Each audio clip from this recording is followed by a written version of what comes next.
देश कोरोना की मार से त्रस्त है।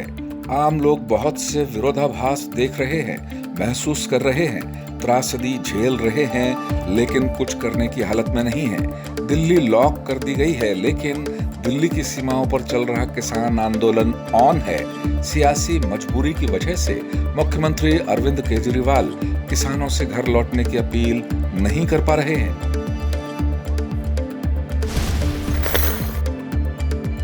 कोरोना की पहली लहर के बीच नवंबर के आखिरी दौर में दिल्ली की सीमाओं पर किसान आंदोलन ने अतिक्रमण शुरू किया।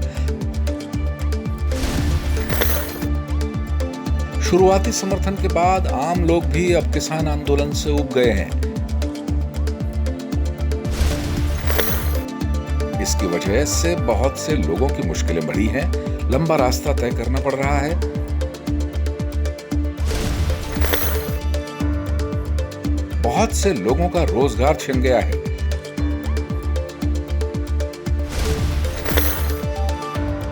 केंद्र सरकार के हर तरह के आश्वासन के बावजूद आंदोलनकारी तीनों कृषि सुधार कानूनों को सिरे से खारिज करने की मांग पर अड़े हैं।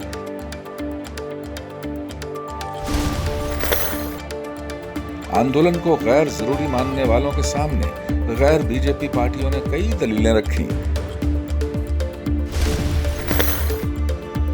सबसे बड़ी दलील थी कि लोकतंत्र में हर किसी को आंदोलन का असहमति जताने का हक है। यह सही भी है।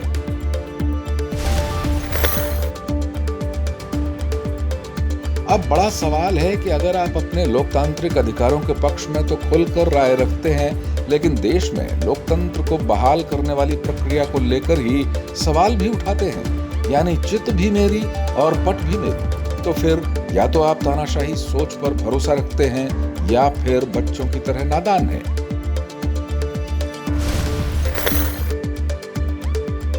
बड़ा सवाल है कि राजनीतिक विरोध क्या इंसानियत की रक्षा के धर्म से बड़ा है?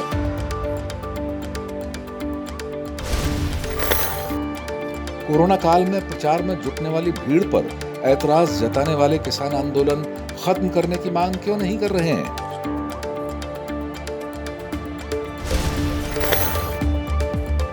अगर आंदोलन सही भी है, तो क्या कोविड का कहर खत्म हो जाने के बाद दोबारा इसे शुरू नहीं किया जा सकता?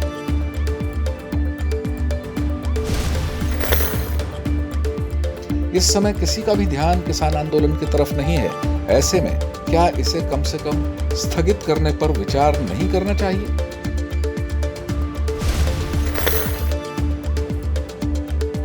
सवाल अपनी जगह हैं और राजनीति अपनी जगह। चाहे दिल्ली में आग लग जाए, चाहे आम लोगों का जीवन दूभर हो जाए, विरोध की अवसरवादी राजनीति बाज नहीं आएगी।